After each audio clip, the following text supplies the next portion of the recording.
Welcome, welcome, welcome to Red Pilled Nomad, RPN. Today, we're going to talk about acceptance, accepting what we cannot change, facts versus feelings, for our first episode and video of the RPN.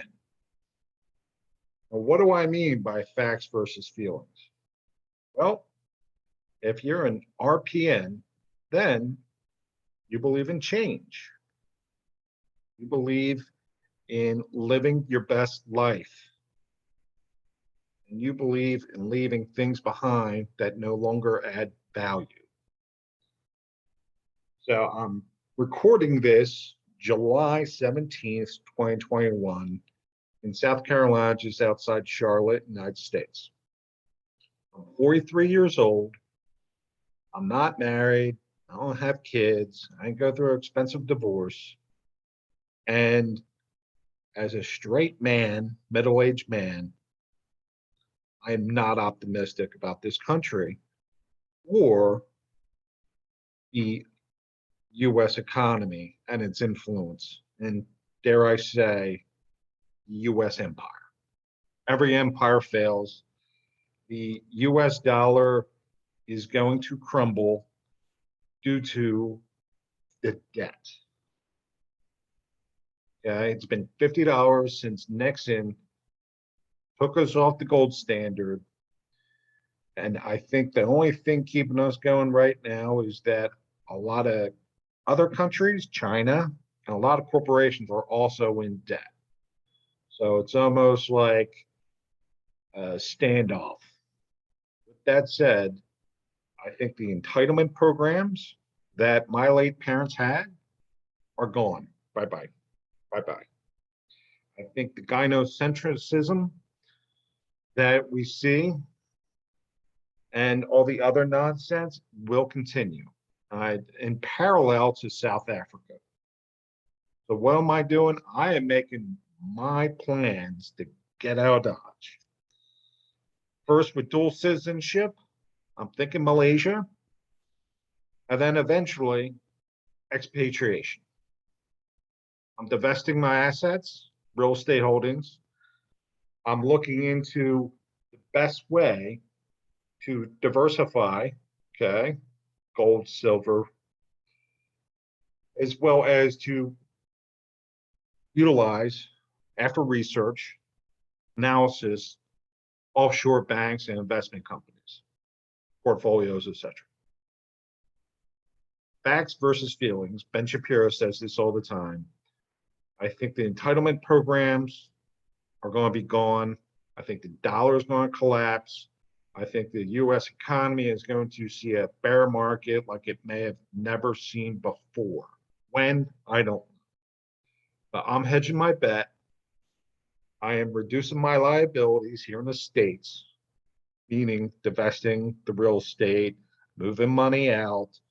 I'm right now looking for CPAs and accountants who can help me out with that. I've seen people like Andrew Henderson, etc., and they are more of a consulting organization, and I get that, and I respect that. I want something a little more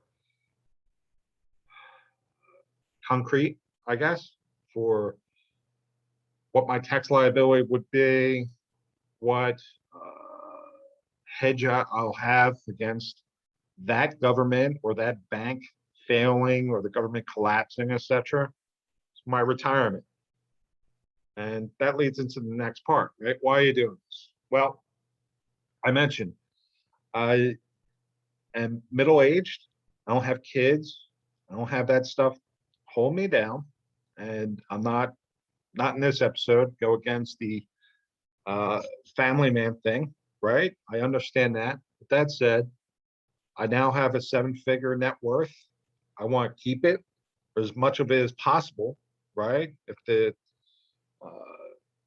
financial system, especially with the U.S. economy, if it collapses, I'm not going to be worth 7 figures anymore. So I want to get out. I want to diversify. I want to hedge my bet. And I'm ready for a change.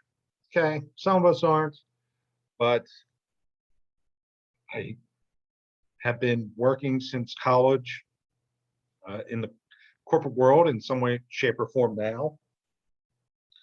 And I have my own business. I have had one for over 15 years.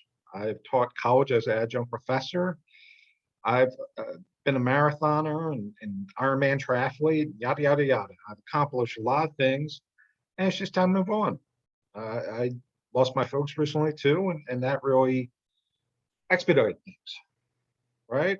So time to move on. I think US could be like South Africa right now, July 17, 2021. South Africa is having a lot of problems. And look what happened last summer in the States in all these cities. Facts versus feelings. Society is collapsing. America's influence. Dare I said the empire is collapsing. The financial institutions could collapse. And I don't want to be here when the music stops. Okay. So, what am I doing? Again, divesting, researching, performing analysis about the best way to pivot. And the pros and cons, because there's pros and cons to everything in life. It's just reality, right? A lot of opportunity costs, a lot of trade-offs. So what do I still have to do? Well, I leased a car in early March. I want to have dual citizenship by this time next summer, okay?